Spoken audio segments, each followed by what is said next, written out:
IACC का दावा, $5,000 करोड़ का होगा भारत अमेरिकी व्यापार। Indo American chamber of commerce IACC के अध्यक्ष पंकज बोहरा ने भारत और अमेरिका के बीच आर्थिक संबंधों की सराहना करते हुए कहा कि 2023 में दोनों देशों ने $2,000 करोड़ का द्विपक्षीय कारोबार किया था। प्रति व्यक्ति जीडीपी पहली बार 2 लाख रुपए के पार। डीबीटी के उपयोग से सही लोगों तक पहुंचा पैसा। एसबीआई रिपोर्ट के अनुसार जीडीपी की मौजूदा कीमतों पर चालू वित्त वर्ष यह आय 2,11,000 रुपये हो गई है। एक दशक में सालाना आधार पर 8.9% चक्रवृद्धि दर से बढ़त हुई है। जीवन बीमा पॉलिसी सरेंडर करने पर मिलेगा ज्यादा मूल्य, इसी महीने हो सकता है फैसला। इस प्रस्तावित सरेंडर मूल्य के दो पहलुओं को तर्कसंगत बनाने की दिशा में विचार किया जा रहा है। नौसेना कमांडरों के सम्मेलन का पहला संस्करण आज से समुद्र में आयोजित होगा। पहला चरण। चीफ ऑफ डिफेंस स्टाफ, भारतीय सेना और भारतीय वायुसेना के प्रमुख भी नौसेना के कमांडरों के साथ सामान्य राष्ट्रीय सुरक्षा सुनिश्चित रखने पर चर्चा करेंगे। उत्तराखंड में अप्रैल में भारी बिजली संकट की आहत, केंद्र की विशेष सहायता हो रही खत्म। प्रदेश में अप्रैल माह से बिजली संकट बढ़ने की आशंका है। केंद्र की विशेष सहायता की मियाद 31 मार्च को खत्म होने जा रही है। विदेश मंत्री ने जयशंकर को सराहा, कहा मेरे मित्र ने पश्चिमी देशों को अपने काम से काम रखने की दी नसीहत।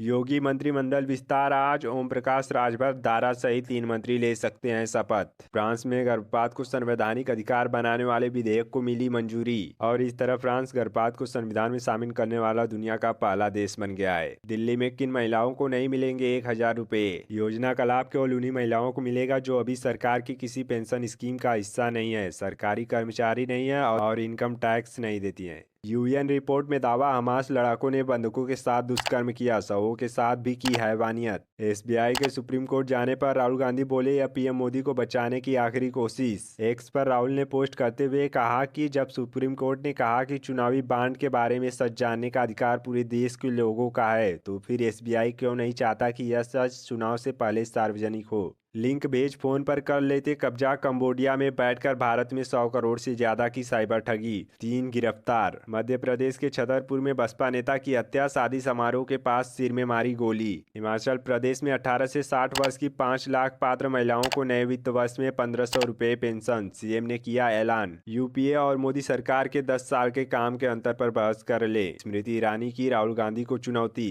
स्मृति ईरानी ने दावा किया कि राहुल गांधी बहस में भाजपा के सामान्य कार्यकर्ताओं के सामने भी टिक नहीं पाएंगे। सरकारी बैंक कर्मचारियों के लिए अच्छी खबर, हफ्ते में 5 दिन काम का नियम हो सकता है लागू। केवल 2 राष्ट्र समाधान ही दोनों पक्षों के बीच ला सकेगा स्थायी शांति। गाजा संघर्ष पर भारत। आपको बता दें कि गाजा में इसराइल हमास के बीच करीब 5 महीने से संघर्ष जारी है। भारत फ्रांस मिलकर लगाएंगे मधुमेह के आनुवंशिक मार्करों का पता। 10 करोड़ से अधिक भारतीय हैं पीड़ित। दीर्घकालिक गैर संचारी रोग मधुमेह एक तरह से महामारी का रूप ले चुका है, जिसकी चपेट में फ्रांस की आबादी भी है। तमिलनाडु में भारत के पहले स्वदेशी फास्ट ब्रीडर रिएक्टर में कोल्ड लोडिंग शुरू। पीएम मोदी बोले ऐतिहासिक। फिर बढ़ाया दोस्ती का हाथ। पीएम मोदी ने पाकिस्तान का प्रधानमंत्री चुने जाने पर शहबाज शरीफ को दी बधाई। भाजपा की 2024 की तैयारी। दिल्ली के आईटीओ पर लगे मोदी का परिवार के पोस्टर। आपका मिशन 2024। केजरीवाल बोले जल्द चालू होगी महिला सम्मान योजना। एलजी केंद्र पर कसा तंज। शंभू और खनौरी बॉर्डर पर पक्का मोर्चा। अन्य राज्यों से कल दिल्ली कूच करेंगे किसान। प्रधानमंत्री नरेंद्र मोदी ने श्री उज्जैन